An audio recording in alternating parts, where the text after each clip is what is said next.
Erev Tov, everyone. Erev Tov. It is Monday night. It is 8 p.m. here on the east side of the United States, here in the diaspora. This is the House of Seven Beggars. Therefore, it must be Zeyde Story Corner. That's right, Zeyde Story Corner. So, sup, dog? Seriously? Oh, I mean, what's up? Nothing.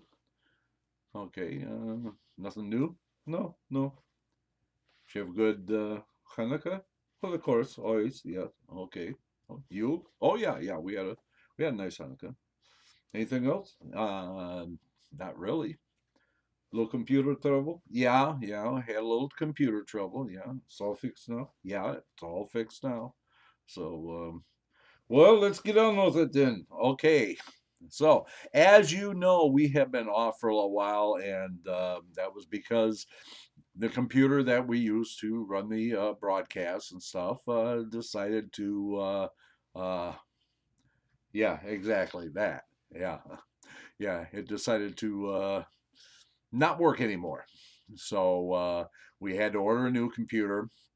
We had to wait for that to come in, and then we had to recover all our material from the other computer, and then we had to get this one set up and get it loaded and everything. So we were off in the yeah, yeah, we were off for a couple of weeks, 2 or 3 weeks altogether. But we are back now. So this is a new computer, and it's actually better than what we had, much better than what we had, much newer, much faster.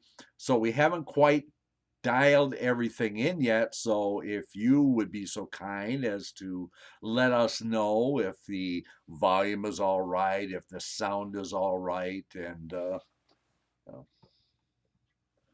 that might help turn off the other microphone, and that might help to for the sound. So let's see who we got in the chat room. Let's see. We have David. We have Marshall, Kelsey Lynn, and Simon, and Colleen. And of course, we got Roger or Ralph. That's right, the Ralph. Yes, Ralph. You forgot? No, I didn't forget. Um, we got Ralph watching in the background. He can't get into the chat room on his so-called smartphone.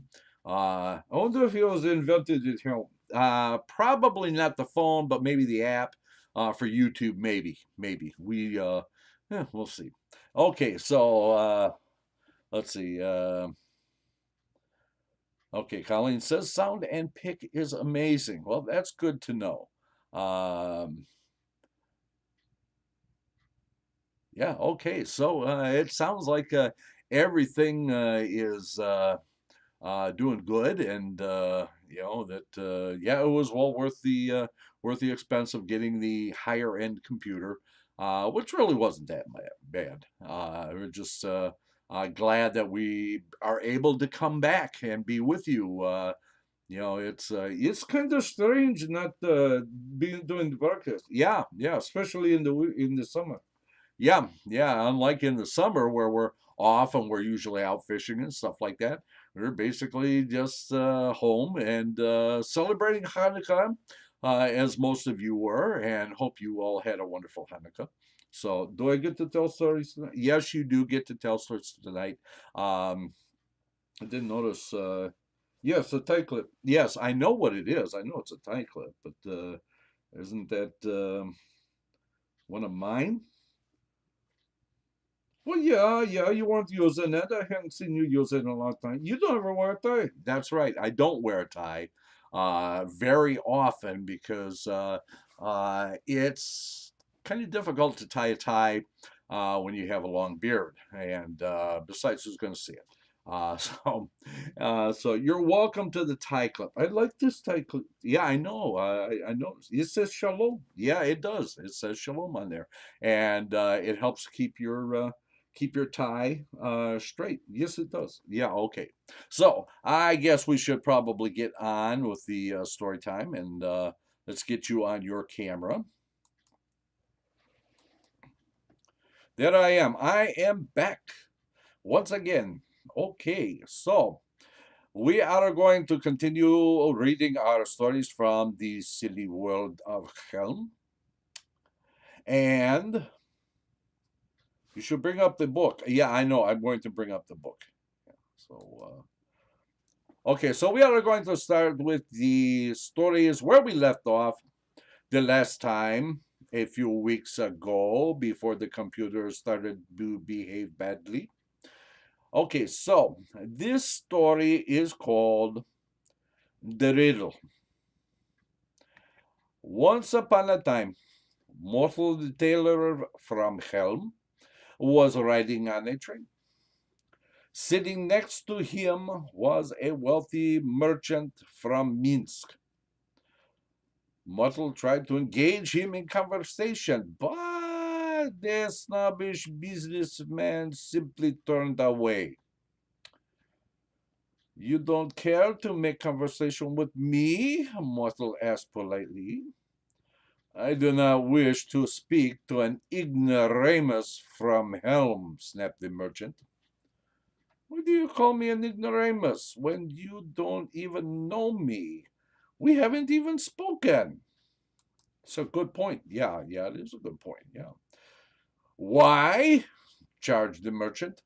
Because everyone in Helm is an ignoramus. Muddle thought for a moment and asked, Let me make you a proposition. I will ask you a question. If you cannot answer it, you will pay me 25 zlotus. However, since you consider me an ignoramus, I will let you ask me a question, and if I cannot answer it, I will pay you 5 zlotys. The merchant smiled. Go ahead, fool. But before you ask your question, you should know that I am a graduate of the university and I hold 3 degrees. Moto smiled and said, Have no fear. My questions will be simple one. Now, tell me, what has 3 eyes, a green head, and 3 arms coming out of its side? I'll give you all a few minutes to think about that. Maybe you can come up with an answer. Okay. So, the merchant thought for a few minutes. Then he said with expiration, I give up. Here are your 25 zlotus. And then he turned angrily and asked, All right, what has 3 eyes, a green head, and 3 arms coming out of its side? Moshe shrugged his shoulders and replied, I don't know either. Here are your 5 zlotus. The merchant was angry and shouted, Let's try this again. I'll ask the question first. And if you don't answer it, I will give you 50 zlotus. But if you cannot, you give me 100 zlotus. Mortal agreed. All right, began the merchant. What is it that has 3 eyes, a green head, and 3 arms? Muddle took a deep breath and replied, That's simple. A riddle. And he scooped up the 50 zlotus and got off the train. So, Muddle doesn't seem like he is all that much of a fool, does it? No, it doesn't. Yeah, he got the best of the salesman. See, that's what happens when you get a little too confident in yourself. Okay, so this next story is called This Scientist, as in more than one. Scientist. Okay.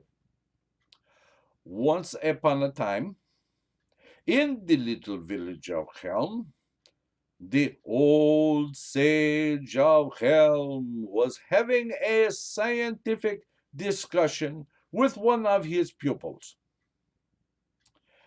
It is a well known fact that when a slice of buttered bread falls to the ground, it always falls on the buttered side. The student sat in awe. But isn't it possible for a piece of bread to land on the side without the butter? True, it may be possible, but in all the years I have lived, I have never known a piece of buttered bread that when it falls to the ground, falls on the side that is not buttered. The student was not satisfied. Would the good sage permit me to try an experiment? By all means, the sage smiled. The student ran out of the kitchen, cut a large slice of bread, then took out a chunk of butter and began to butter the slice of bread. Once the bread was buttered, he ran back into the room where the old sage was studying and said, "Oh, good sage, I have buttered a piece of bread. I would like to try this experiment in front of you so that you can see that there is no trickery involved." The old sage smiled. "Go right ahead." The student took the bread to the table and then pushed it off. Sure enough, the bread fell to the floor and landed on the unbuttered side of the bread. With a smile across the face of the student, he shouted with glee, you see, the bread landed on the side that was not buttered." The sage leaned down, picked up the bread with the buttered side up, studied it carefully, and declared, "Of course it landed on the side that you did not put butter on." The student looked at the sage and pleaded, "Then why?" The sage shrugged. "Fool, you buttered it on the wrong side." The student nodded understandingly and left the house of the old sage. And so it was written in all the scientific journals of Helm that when bread that is buttered lands on the side that is not buttered, it is quite obvious that it was buttered on the wrong side. It's brilliant, isn't it? It is absolutely brilliant. Well, if you say so. Okay, let's go on. Okay, this story is called The Search. Once upon a time, in the little village of Helm, the old sage received a letter from a nearby community. Oh, this is a good one. I love this story. I know you do. You were carrying on about it in rehearsal. It's a wonderful story. Anyway, let us go on. Okay. Once upon a time, in the little village of Helm, the old sage received a letter from a nearby community. "Dear Reb Avraham," it began, "Shlomo Garfinkel, a former student of yours, has applied for the position of rabbi in our shul. Since we honor and respect your opinion, and since Shlomo said he had been a rabbi in your shul for a period of years, we were wondering if you can write and tell us something about this young man." and it was signed Motel de Grosse Macher au Holm. Motel was the president of the shul. Dear Motel, the old sage wrote back, in connection with your letter concerning Reb Garfinkel, I would like to say he is a good family man. He can be compared to Moshe Rabbeinu and Shakespeare, and we are very pleased with him. Well, after receiving a letter of such high praise, Motel and the members of the congregation hired Reb Garfinkel on the spot. And so, the new rabbi began his chores.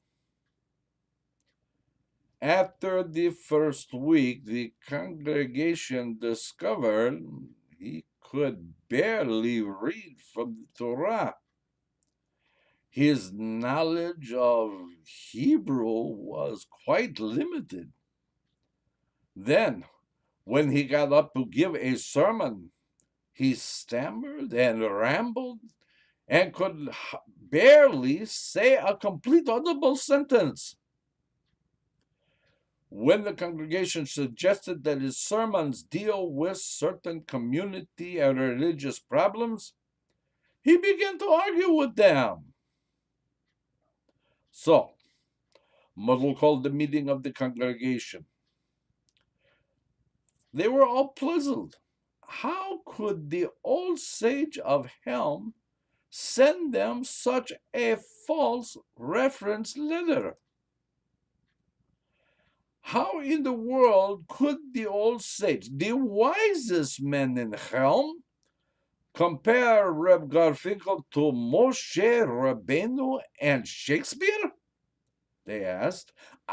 I will write to the old sage immediately and ask him for an explanation, said Motel the Grosser Macher. When the old sage of Helm got the letter, it read, "We don't understand how you compare him to Moshe Rabbeinu and Shakespeare. He has none of these qualities. Why did you mislead us?" The old sage wrote back, "I did not mislead you, my friend. I told you the truth. Like Shakespeare, he knows no Hebrew. Like Moshe Rabbeinu, who had a speech impediment, he cannot speak clearly. And, indeed, we were very pleased when he left us." I think the old sage is a little more on the ball than most people give him credit for. Yeah, I think you're right. I think you are right. Yeah. So anyway, okay, so with all the misagash going on out there in the last since November, this should be a story that should interest everyone. It will explain a great deal about what is going on today. So we go on with this story. It is called The Secret Ballot. Once upon a time, in the silly world of Helm, they were holding an election. All the candidates ran around hanging up their campaign posters. Everyone was very excited about the election. One day, the sage of Helm was asked to endorse a candidate. "My friends," the sage explained, "I cannot endorse any one candidate because I think each one is an excellent choice. However, I will stay at the polling station to make sure we have an honest election." And so the campaigning continued. Finally, the long awaited election day arrived. All the villagers gathered one after the other. They came to the polling booth to cast their vote. As each person stepped forward, they were handed a neatly folded piece of paper. Finally, Mendel the watchmaker arrived. He was the last one to vote. He stepped forward and was given his neatly folded ballot. As he started to walk to the voting booth, he began to open the ballot. "What are you doing?" the old sage of Helm asked. "I'm opening my ballot," Mendel exclaimed. "You can't do that," the sage exclaimed. "Why?" asked Mendel. "Because," shouted the sage, "don't you realize this is a secret ballot?" "But if I don't open the ballot, I won't know who I'm voting for," Mendel pleaded. "Of course," shouted the sage. "That is the secret." And that's how elections are held in the village of Helm to this very day. And that, my friend, should explain a whole lot about what is going on today. There you go. I say no more. That's it. Okay. Must be living in Helm. I tell you, we must. Okay, let's just go on with the story. It is so relevant, though. Yeah, I know, I know. Should have read that before the election. You know that? Yeah, yeah. Okay. Let's just get on with the story. Okay, we go on to the next story, huh? Okay. This story is called The Senior Citizen. Once upon a time, a stranger passed through the village of Helm. As the stranger passed through the center of town, she saw an elderly gentleman, a mortal, standing by the side of the road with his hands outstretched, looking for someone to give him charity. The stranger approached the old timer who was dressed in rags. "I am surprised to see someone as old as you asking for charity by the side of the road," she said. "Tell me, old man, don't you have a family?" Mortal smiled broadly and replied, "Of course I have a family. I have 4 wonderful sons." "And what of your wonderful sons?" questioned the stranger. "My wonderful sons are all well educated. I have one son who is a doctor in Minsk, the finest in the world.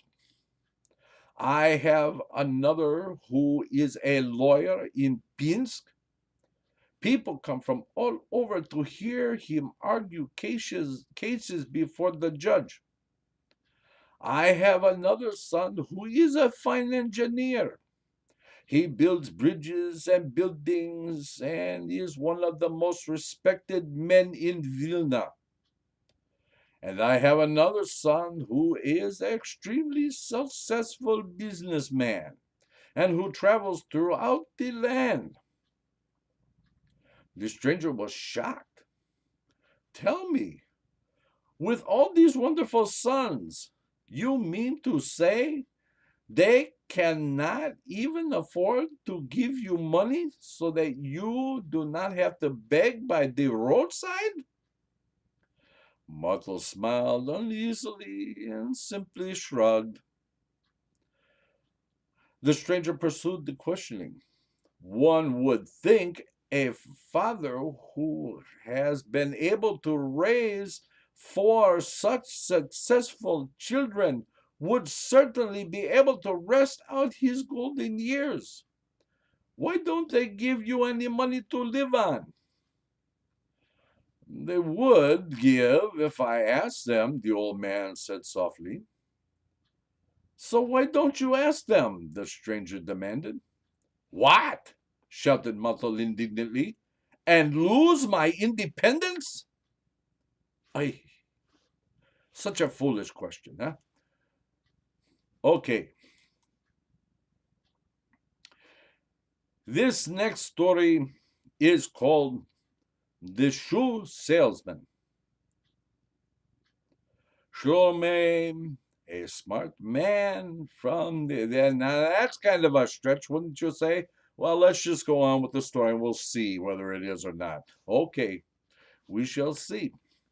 Shlomo, a smart man from the little village of Helm, traveled to. Can you guess where he traveled to? Of course. He traveled to Minsk to seek his fortune. After arriving in the city, he obtained a job as a shoe salesman in a small shop owned by a former Helmite. Now, you have to understand, we are a very small business, the owner of the shop exclaimed. All the business we do here is on a cash basis. We do not give credit. Shlomo nodded that he understood. Well, a short time later, a man walked in to purchase a pair of shoes. Shlomo showed him a few pairs, and the man finally settled on the ones he wanted. I have one problem, explained the man. I do not have the money to pay for these shoes now. If you will give me the shoes, I promise to bring you the money tomorrow. I want to show them to my wife. Shlomo was a little perplexed, but felt that the old man was honest and would return with the money. So he wrapped up the shoes and bid the old-timer goodbye. No sooner had the door closed than the owner of the shop came from the back of the store. He was furious. What do you mean giving out a pair of shoes on credit? I specifically told you not to sell on credit. You will never see that fellow again. He has my shoes. Shlomo smiled brightly. I am certain the man will return tomorrow. Oh, so you know character? You understand people? Are you crazy? Why should he return tomorrow when he already has the shoes? What makes you so sure he will return? Shlomo smiled innocently and replied, I gave him two left shoes.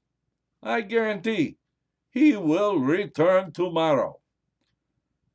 So I guess he was pretty sharp guy, huh? Yeah, I guess he was indeed. Oh my goodness, yeah. This has been some good stories this week. Yes, they have. They've been some very good ones. Okay, so we are at our halfway point.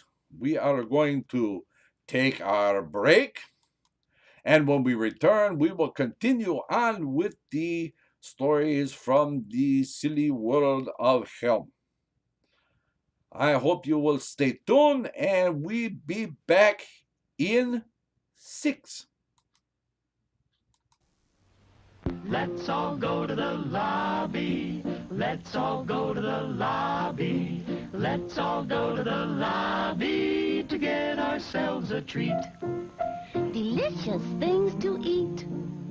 The popcorn can't be beat. The sparkling drinks are just dandy. The chocolate bars and the candy. So let's all go to the lobby to get ourselves a treat. Let's all go to the lobby to get ourselves a treat. It's intermission time, folks, so hurry, hurry, hurry. Step right over to our refreshment center for the most extravagant array of refreshment goodies ever assembled under one roof. Enjoy breathtaking, mouth-watering goodies, everything from a snack to a delicious full meal. At our refreshment center, you'll find a large variety of goodies to satisfy your hunger, your thirst, or your sweet tooth. So hurry, hurry, hurry.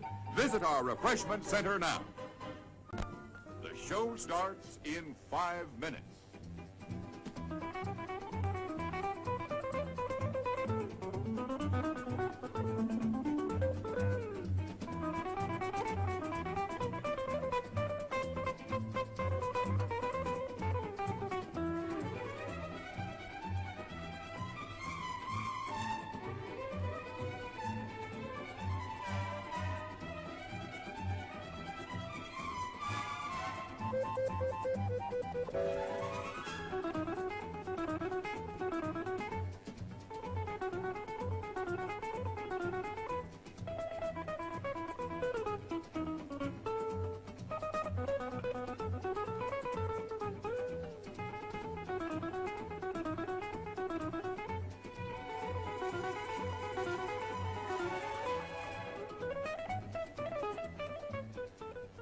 The show starts in 4 minutes.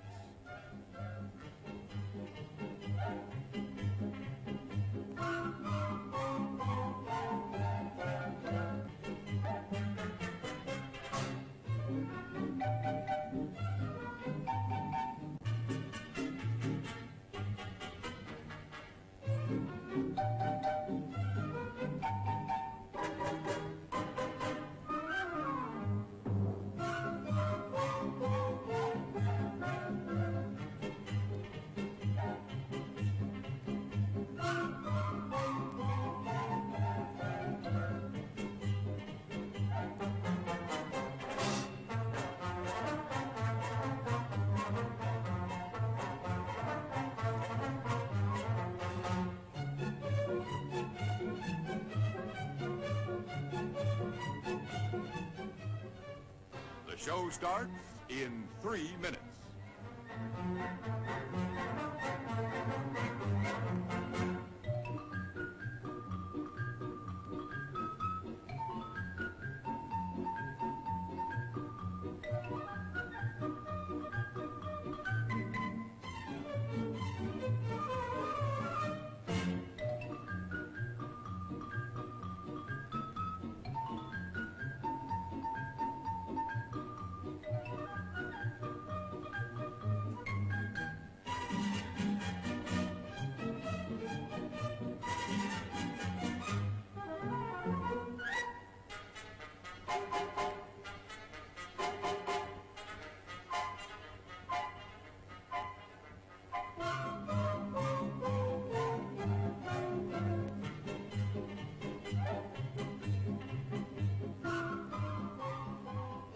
The show starts in 2 minutes.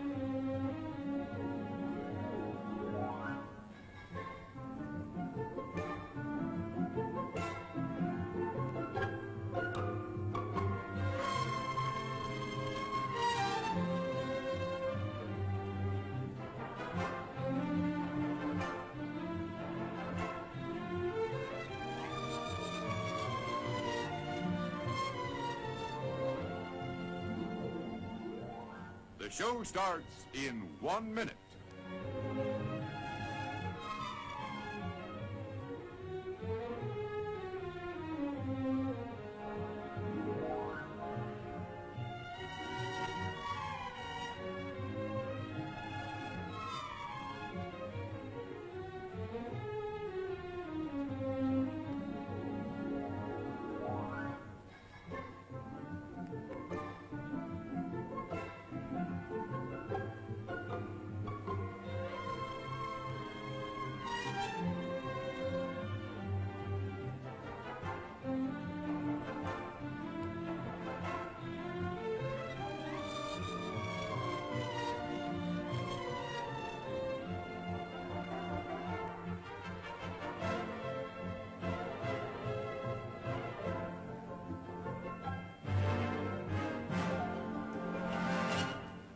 And now, on with the show.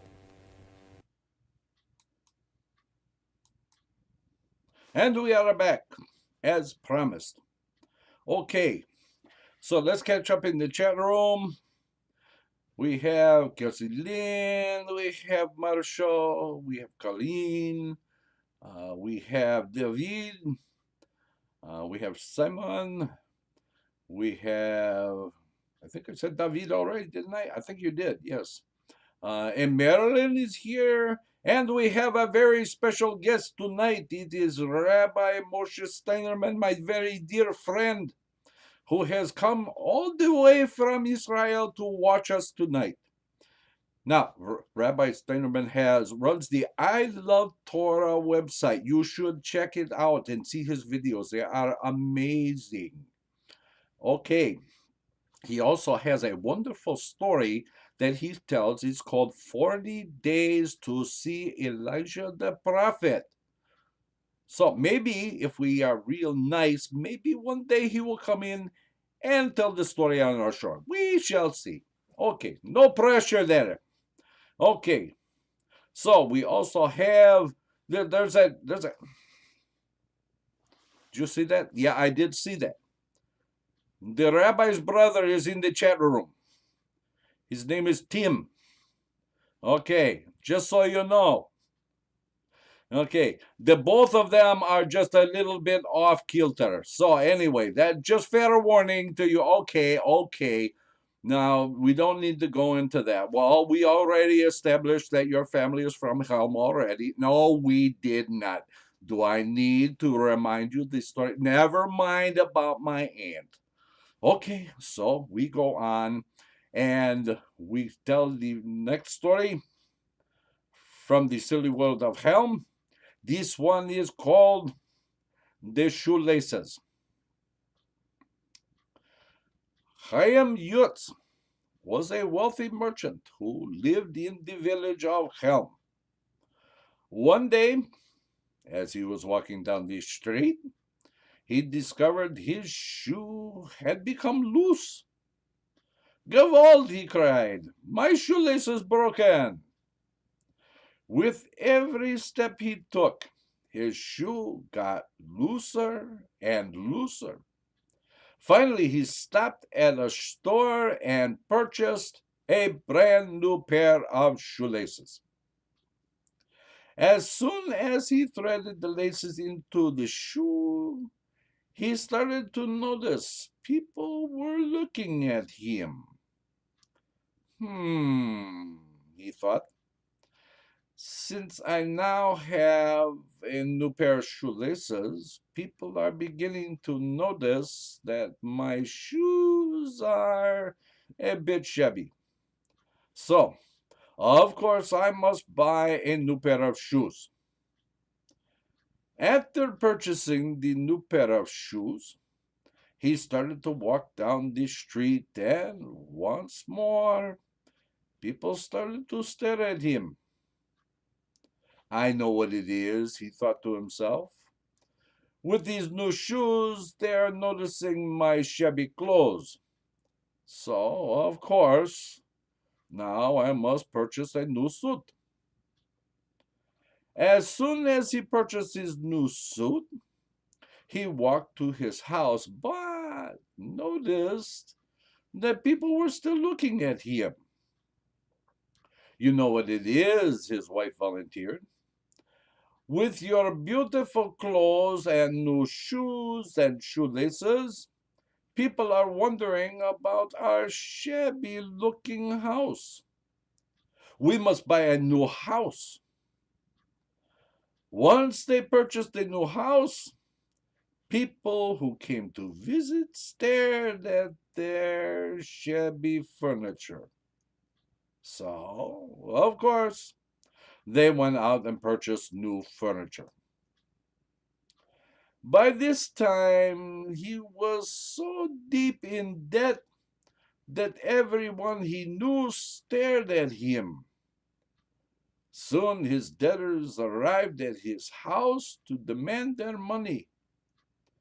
First, one debtor took away all the furniture. another his new clothes, another his house, and another his shoes. Soon all he and his wife were left with was his old house, old furniture, old clothes, old shoes, and one broken shoelace. It is a tragic story indeed, sighed his wife. No, it's not, Chaim Yut smiled.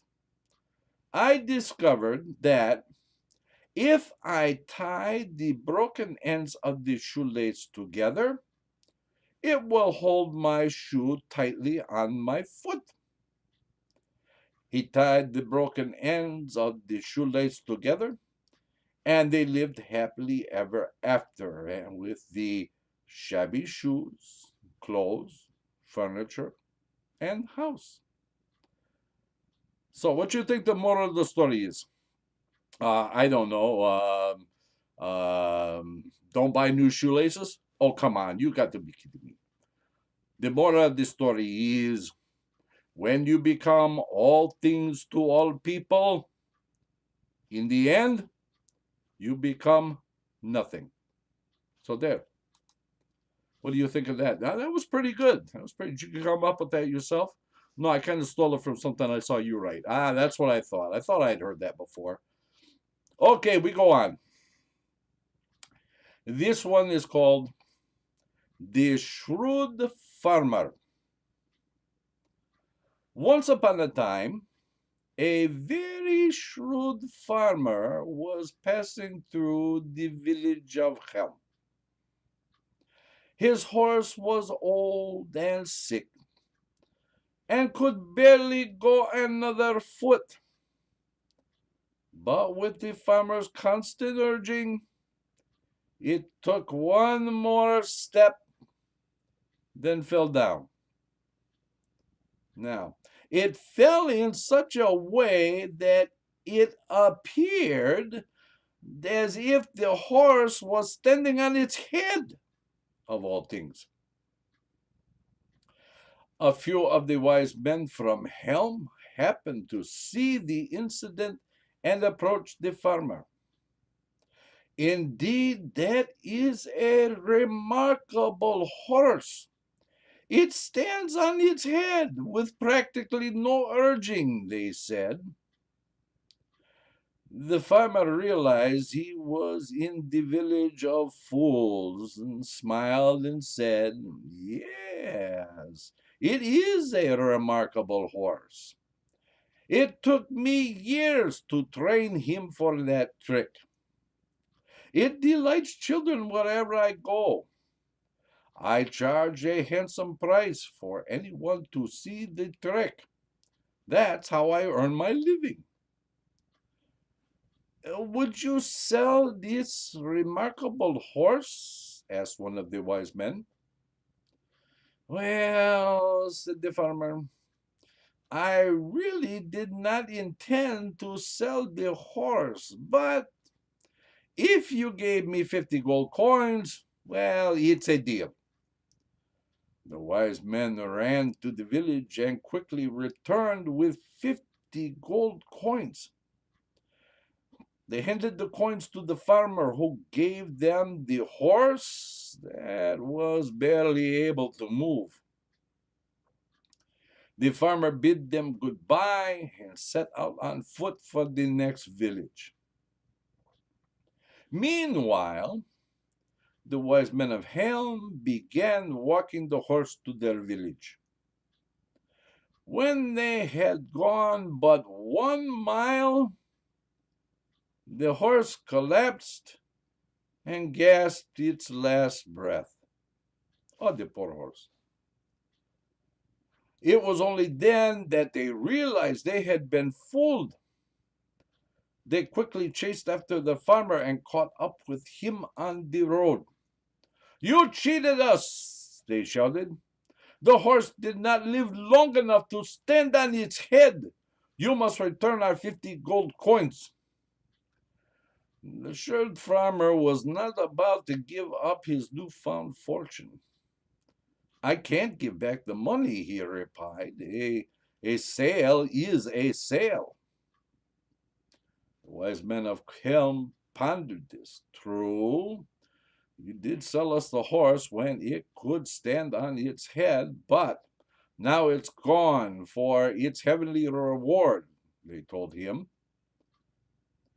Since you are so insistent, the farmer answered, why don't you throw me into the deepest part of the river so that I may be with my horse?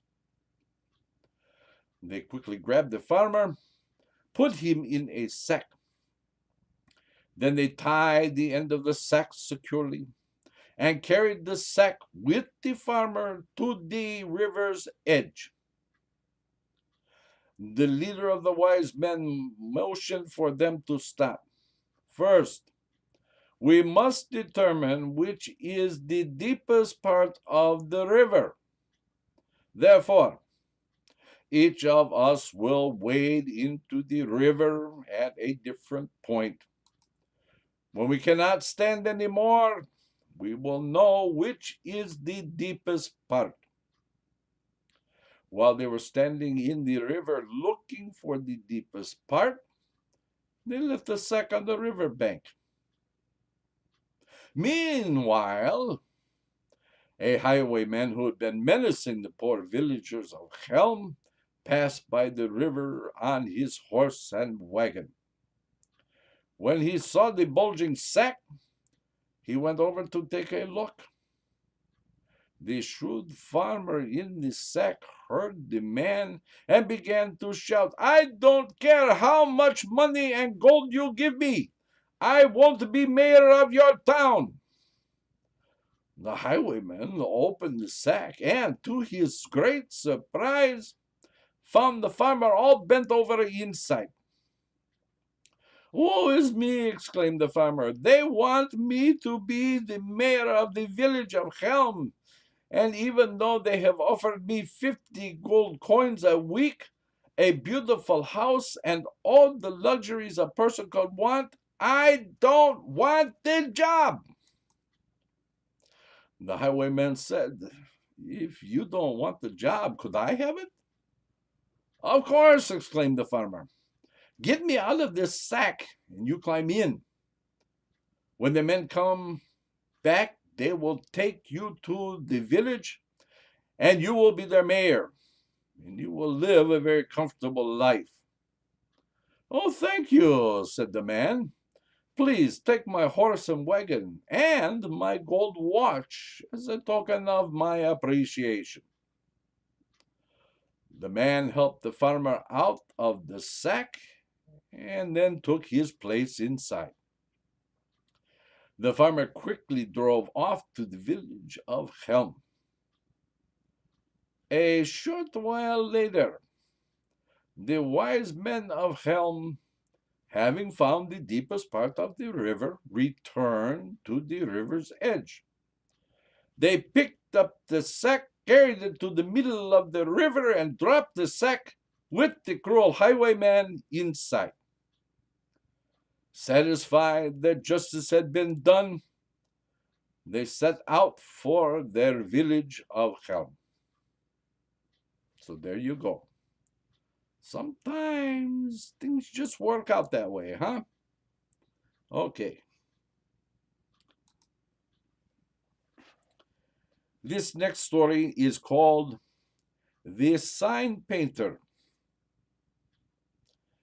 In the village of Helm, you will not find a single sign over any store.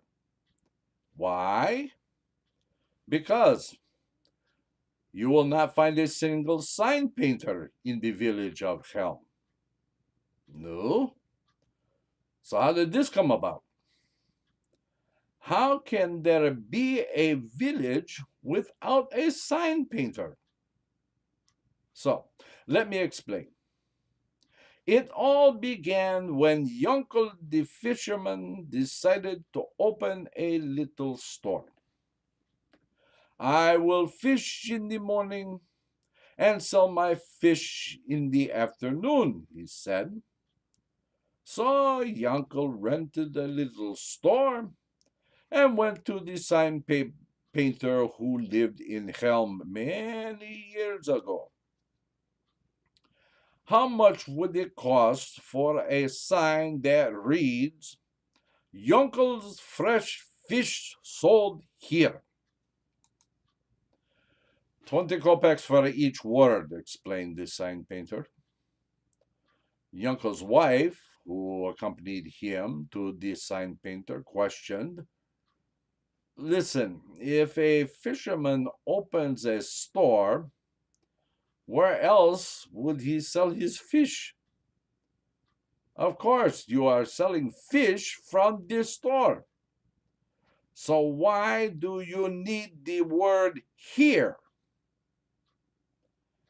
And also, you are giving away the fish? Of course not. You are selling the fish. So why do you need the word sold? At 20 kopecks a word, it will be a lot cheaper this way. Yonkel agreed. Just then his friend Motel the tailor stopped by the sign painter. When he saw what Yonkel wanted printed on the sign, he said, Listen, Yonkel, how many fishermen are there in Helm? You, only you. So why should you have to pay extra for the word Yonkels? Everyone will know that it is you the second they put one foot inside the store. And besides, why do you need the word fresh? Everyone knows you will be selling them fresh fish. Who buys stale fish? Yonkel nodded in agreement. And besides, Motel explained, why do you even need the word fish? After all, what would you put in the window? A horse? Of course, you will be putting fish in the window, so everyone will know you are selling fish. And so the word fish was crossed out. When the old sage of Helm heard what had happened, he passed an edict that said, No longer does one have to put a sign in front of their business. After all, in Helm, doesn't everybody know everybody else's business? And so you see, from that time on, there was never a need for a sign painter in Helm.